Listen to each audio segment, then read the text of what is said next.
വളരെ പ്രധാനപ്പെട്ടതാണ്. നമുക്കിപ്പോൾ മനീഷ് മഹിപാലുണ്ട്. ഇപ്പോൾ നിയമസഭയ കവാടത്തിൽ നിന്നുള്ള ദൃശ്യങ്ങൾ കൂടി പ്രേക്ഷകർക്ക് കാണാം. ഇപ്പോൾ വളരെ സുരക്ഷിതമായിട്ട് ഓടിക്കുന്നത് എന്തിനാണ് ഇങ്ങനെ ഫോളോ ചെയ്യുന്നതെന്ന് ചില പ്രേക്ഷകർക്ക് സംശയം ഉണ്ടാവും. അതൊരു തരം ആചാരം എന്ന് കരുതിയാൽ മതി. സുരക്ഷിതമായിട്ടൊക്കെ കവർ ചെയ്ത് വരിക എന്നുള്ളതാണ്. കാരണം ഈ ബജറ്റ് ഡേ എന്ന് പറയുന്നത് പണ്ട് നമുക്ക് വലിയ പ്രതീക്ഷകൾ നൽകുന്നത്. Manish Mahipal, good morning Manish. മനീഷാണ് ഇപ്പോൾ ഈ വാഹനത്തിനോടൊപ്പം സംചരിക്കുന്നത്.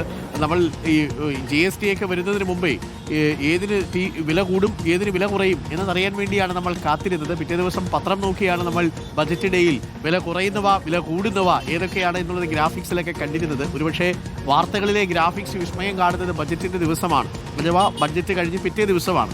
പക്ഷേ ഇപ്പോൾ കാര്യങ്ങളൊക്കെ പോയി, എല്ലാം GST എടുത്തുകൊണ്ട് പോയി. കാര്യമായിട്ടുള്ള പ്രഖ്യാപനങ്ങൾക്കുള്ള സാധ്യതകളൊക്കെ വളരെ കുറവാണ്. അതും തനത് നികുതി വരുമാനത്തിൻ്റെ കാര്യത്തിലൊക്കെ വളരെ കുറച്ച് നികുതിയെ വിരിക്കാൻ കഴിയുന്നുള്ളൂ. മാത്രവുമല്ല സെസ് അടക്കമുള്ള ചില കാര്യങ്ങൾ വമ്പൻ പ്രഖ്യാപനങ്ങളൊക്കെ വന്നാലും അതൊക്കെ കേന്ദ്രം കനിയേണ്ട സാഹചര്യമുണ്ട്. പക്ഷേ എങ്കിലും തിരഞ്ഞെടുപ്പിന് തൊട്ടു മുമ്പുള്ള ബജറ്റ് എന്ന നിലയിൽ വലിയ പ്രാധാന്യമുണ്ട്. ഇപ്പോൾ നിയമസഭാ കവാടത്തിലേക്ക് എത്തിയോ ധനമന്ത്രി? അരുൺകുമാർ ഇപ്പോഴിതാ നന്ദൻകോട് കഴിഞ്ഞു. അദ്ദേഹം 8:38 ധനമന്ത്രി അദ്ദേഹത്തിന്റെ ഔദ്യോഗിക വസതിയിൽ നിന്നും നിയമസഭയിലേക്ക് പുറപ്പെട്ടത്. 9 മണിക്ക് തന്നെ അങ്ങോട്ടേക്ക് എത്തേണ്ടതുണ്ട്. ഇപ്പോഴിതാ ഈ കോർപ്പറേഷൻ തിരുവനന്തപുരം കോർപ്പറേഷന്റെ ഓഫീസിന് മുന്നിലേക്ക് എത്തുന്നു. അവിടെ നിന്നും ഇനി PMG എന്ന് നിയമസഭയിലേക്ക് അദ്ദേഹം എത്തും. നമുക്കറിയാം, അദ്ദേഹം നേരത്തെ പറഞ്ഞതുപോലെ ഇതൊരു സ്വപ്ന ബജറ്റ് അല്ല. പ്രായോഗികമായി എന്തെല്ലാം നല്ല കേരളത്തെ കെട്ടിപ്പടുക്കാൻ എന്തൊക്കെ സാധ്യമാകും, അതൊരു സ്വപ്ന പദ്ധതി എന്ന രീതിയിലല്ല, പ്രായോഗികമായ രീതിയിൽ എന്തൊക്കെ ബജറ്റിൽ ഉൾപ്പെടുത്താം അതൊക്കെ തന്നെ ആലോചിച്ച് നടപ്പിലാക്കാൻ വേണ്ട കാര്യങ്ങളൊക്കെ തന്നെ ബജറ്റിൽ ഉൾപ്പെടുത്തുമെന്ന് ധനമന്ത്രി നേരത്തെ തന്നെ വ്യക്തമാക്കിയിട്ടുണ്ട്.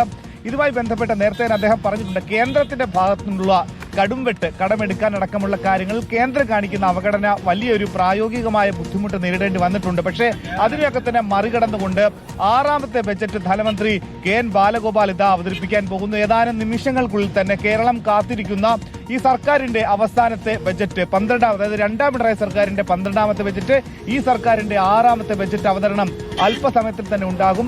സ്വാഭാവികമായി തന്നെ നിയമസഭാ തെരഞ്ഞെടുപ്പ് മുന്നിൽ കണ്ടുകൊണ്ട് വലിയ സ്വപ്ന പദ്ധതികൾ സർക്കാരിന്റെ ഭാഗത്തുനിന്ന് ഉണ്ടാകുന്നത്, നടപ്പിലാക്കാൻ കഴിയാത്ത പലതും ഉണ്ടാക്കുമെന്ന പ്രതിപക്ഷത്തിന്റെ ആക്ഷേപമുണ്ട്. പക്ഷേ ഇപ്പോഴിതാ ധനമന്ത്രി ഇന്ന് രാവിലെയും പ്രതികരിച്ചിട്ടുള്ളത് അത്തരത്തിലൊരു സ്വപ്ന പദ്ധതി ആയിരിക്കില്ല, എന്തൊക്കെ പ്രായോഗികമായി നടത്താൻ സാധിക്കും. നേരത്തെ തന്നെ 1600 രൂപയിൽ കിടന്ന ക്ഷേമ പെൻഷൻ 2000 രൂപയാക്കി.